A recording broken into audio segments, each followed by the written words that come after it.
Hey everyone, welcome to BrickVault. In this video, we are going to be taking a closer look at these incredibly detailed LEGO custom-built A-Wings created by the ever so talented and dedicated designer Jarek. This ship made its first big debut in Star Wars Return of the Jedi back in 1983, where it received hardly a minute of screen time, and for that first minute, almost no shots were directly focused on the ship. In fact, you can hardly see it for most of the Endor space battle. Regardless though, the A-Wing was still widely popular among fans, and decades later it played a much larger role in the Star Wars Rebels TV show. I'll be focusing on the details and build quality of both A-Wing variants in this episode, that being the RZ-1 Interceptor and the R-22s. But first, I'd like to say that you can find the build instructions for both of these different types of models in our web store at www.brickvault.toys. With each purchase comes high quality, easy to follow step-by-step PDF instructions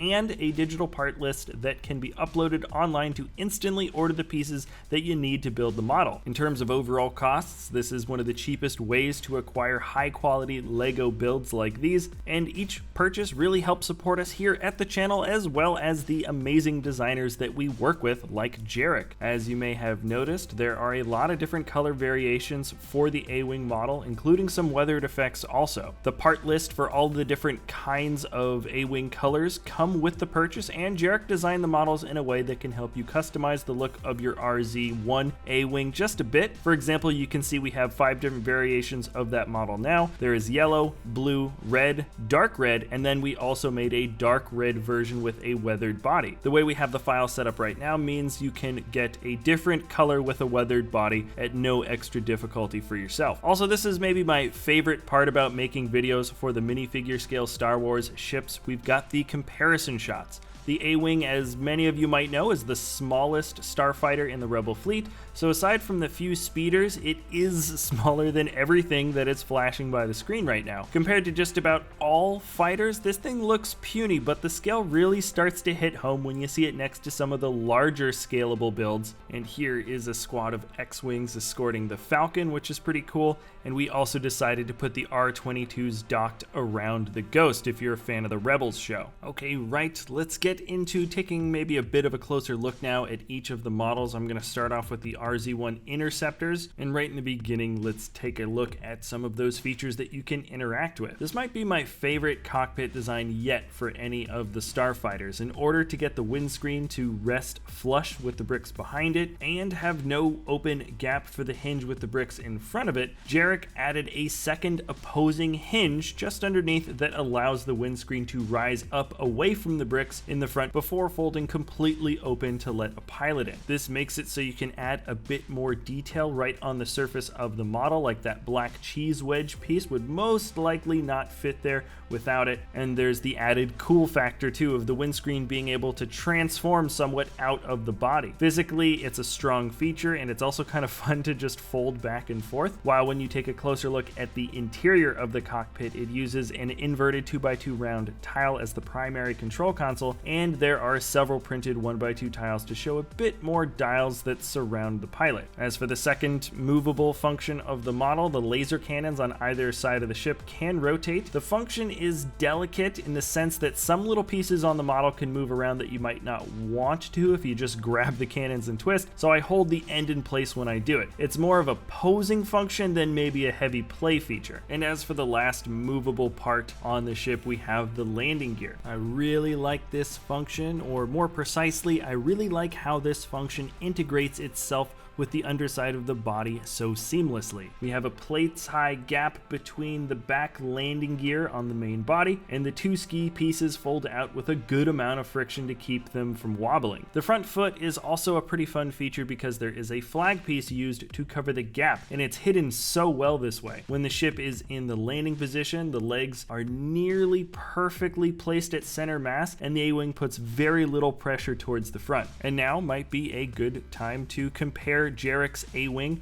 with a few other models. The one we have here is an old minifigure scale custom build, also somewhat based on Jarrek's old A-Wing design from several years ago. You may have seen us use this build to compare with other minifig scale ships in the past, and it's still a very high quality build. And then we've also got the latest of the A-Wings that came out back in 2017, set number 75175. From this angle, you'll see pretty clearly that the Lego set version is a little bit undersized, which to be fair is very normal for a play set. But then when you start taking a closer look, you'll notice many of the dimensions are not nearly as close as to what the model is supposed to look like. There is no forked groove in the front. The angles that lead away from the nose get somewhat lopped off and turn flat very early before the blaster cannons. Also, this angle is not so rounded over like the ship should be. And frankly, if you wanted to get technical with the proportions, there's a whole ton more that could be changed. But once again, this is actually a pretty good Lego playset. And then when we switch over to this much earlier design, you'll see that the proportions are a lot better. Many of the things I pointed out just before have been improved. But when taking one slow pan across both of these models, you'll still be able to see that the proportions in general across the board have absolutely been improved, I think, by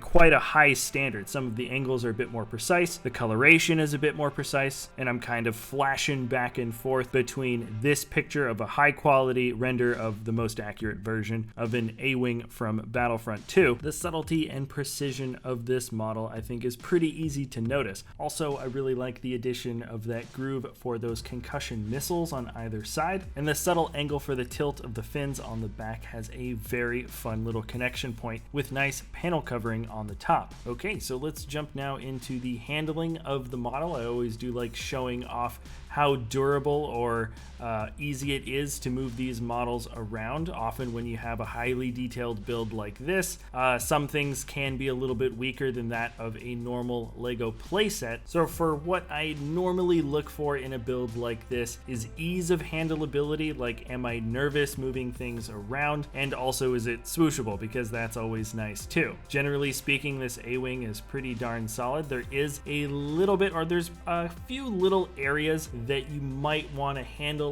somewhat gingerly. They mostly have to do with the extremities of the build, like of course the guns on either side. But all in all, this little A-Wing feels very solid, and yes, it's absolutely a swooshable little model. And as you might have guessed, the same can be said for the R-22 models. The dimensions here are almost exactly the same across the board between the two different types of Starfighters. The cannons here you can see are a different shape, but just as posable. In fact, I think they actually stick on a little bit better. The fork nose in the front is completely solid, and just kind of the external fin detailing is built in a slightly different, more boxy way. There's a more direct comparison with the shot here, where the yellow fighter has slightly more rounded fins, and also the build in the back right behind the cockpit has differentiated itself somewhat, with these R-22s being a little bit more well-rounded over, with those brick wedge pieces studded in on their sides and the slope on the top. When looking at all three of the models together, you might be able to notice a few other subtle differences, but you can see that all three of the design details that you have here are completely different, and they each come with their own special parts list and instructions to match up properly. Personally, I like the look of the A-Wing with the solid nose without that little fin right in the middle in the front, and there's something kind of nice about seeing the A-Wing built with the base color of the body in gray as opposed to the white. It just feels a little bit more smooth, even though I don't actually think the model is more smooth. And then really quickly, I did want to point out that the detailing for this particular Starfighter, this one in the center, is of course direct detailing from one of the starships that you do see in Rebels, but it also is the exact detailing, or nearly exact detailing, from the original Ralph McQuarrie concept art for the A-Wing made way back when. Also, really quickly, before I get to my conclusion, I know that in Wikipedia, RZ-1 A-Wing Interceptor was technically what these ones were also called in Rebels, though according to the canon, I think these ones might have actually been direct modification of the R-22 R-22s, so we figure it is easier to label them that way because there are enough external changes to really make them quite different from that of what we saw from the original trilogy. So with